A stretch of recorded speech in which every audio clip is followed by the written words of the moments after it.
On this episode of the Layover Live, Christopher stops by to talk templates. Hey Grant, don't you use templates for the layover?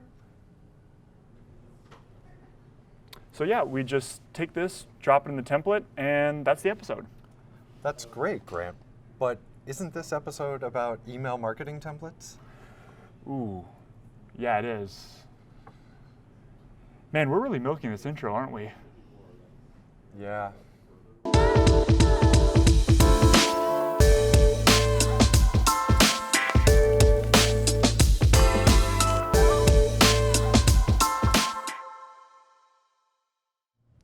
Hello everyone and welcome to episode 92 of the Layover Live, where we bring you the top article from the Layover each week. I am not Jason Swick, I am Grant Stoltz, strategic analyst. Jason is out this week, so you get me, but I'm joined with Christopher Rolls, marketing automation specialist, to talk about some exciting things in the world of email and email templates. That is correct, sir. So we wanted to bring you in today because we have a great article from Email Monks talking about event email marketing templates and some strategies there. So Christopher, before we get into this, really, what is this article about and kind of what are they talking about in regards to event email templates? Yeah, absolutely. Well, as the title so aptly says, this is about actionable tips to get maximum attendees with event email templates. Mm-hmm. Nice, short, concise title there.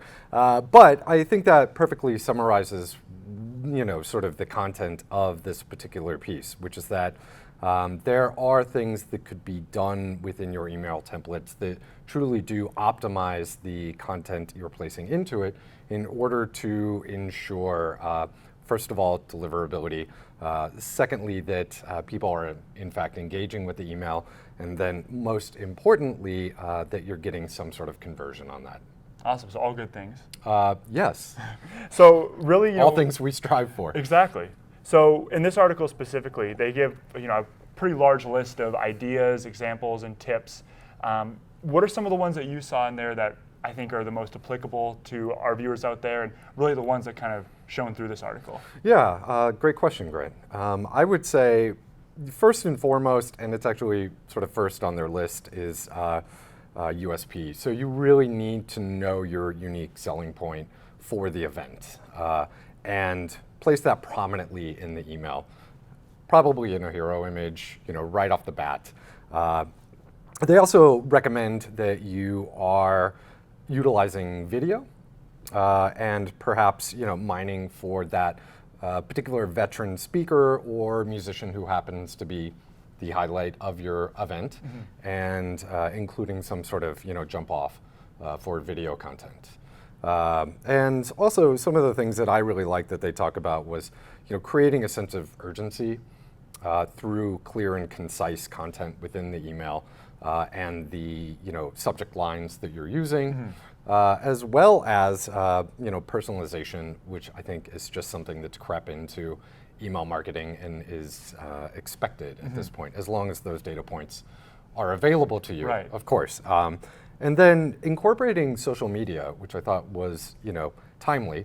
UGC content is something that we should be leaning on heavier, and of course not highly polished or studio produced photos, but let's get some UGC content from former events or anything leading up to it over the past year that we've been able to mine through any platform that we're using, and properly embed that into our email campaign. Mm-hmm. Yeah. Awesome. Again, all good things there, and really great tips. I think the article lists a lot of these out and gives some really nice examples too of emails that show off kind of those things that you're talking about as well. They do actually. In fact, I would recommend jumping off again to the article. There are two templates in the email that I took away some points from just in their layout and the simplicity of them. Yeah. Awesome, really cool. So Christopher, from your end looking at this article, and for our viewers out there, what are some of the ways that marketers can go above and beyond then from some of these tips here to really maximize their event and kind of take advantage of these strategies to the fullest? Yeah, I would say I found the article in the end to be a bit lackluster because I felt that they could have actually jumped off into automation in general. Obviously, that's something I specialize here at SimpleView with our Acton platform, but I was surprised that it wasn't leveraged in the piece. They do talk about dynamic content and obviously using dynamic content blocks to, say, capitalize on geodata or maybe drive market data, something of that nature, or company data that you've collected about that individual that sort of expands upon the idea of personalization. However, there was no mention of drip campaigns, which is something that I would have included. I think that's very important. Obviously, if we have a large event or campaign that is coming up, we can, in fact, go ahead and whiteboard and determine a longer form strategy in order to, say, leverage incentives like, I don't know, early ticket sales or anything of that nature, some sort of offer. In addition, I said drive markets a moment ago, but there are plenty of data points that are collected generally in email that would allow us to say, again, use those drip campaigns in order to create branches and further target people that are engaging with our content.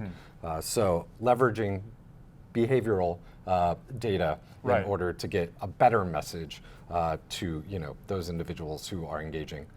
And using behavioral data that we're able to collect, say, through a CTA, where we're driving people over to the website. Obviously, we can collect behavioral action from that, combine it with the profile data that we might be getting in the email to better get our content in front of the right person. Right. So like you said, rather than kind of blanketing everyone with the same message, use that behavioral data both on the emails that we know about the user, but then also use some advanced technologies there, such as the Acton platform, to actually now customize the content for what users are now doing on the website then. Right, and then I would add as a final step that we would want to incorporate ongoing maintenance. So by that I mean, especially if we're truly worried about deliverability or we have a short window in order to get our event in front of the right person, we want to, of course, create, again, branches so that people maybe are getting reminders if they haven't been engaging with the emails that we're sending. And if they're not engaging at all, we need to constantly clean that particular program to remove people who just aren't engaging at all so that we can, of course, focus our entire program on those that are and then tier from there. Right. Yeah. Gotcha. Well, cool, Christopher, thank you so much for speaking to that. I know it's a lot to unpack in this article, and a great article to springboard off of and start creating some marketing strategies around for your email event campaigns, and really, again, some great actionable tips. But again, lots more to expand upon there in the world of email marketing. So. Absolutely, yeah. I think it's a great place to start. Absolutely. Yeah. Well, Christopher, thank you so much for stopping by. Really do appreciate it. You're welcome. Jason will be back next week, but in the meantime, if you'd like to subscribe to us, please do so now. Again, we also are available on Spotify and iTunes if you'd like to consume us through audio. Thank you again for tuning in. Christopher, thank you for stopping by. Of course, thank you for having me. And we'll see you next time.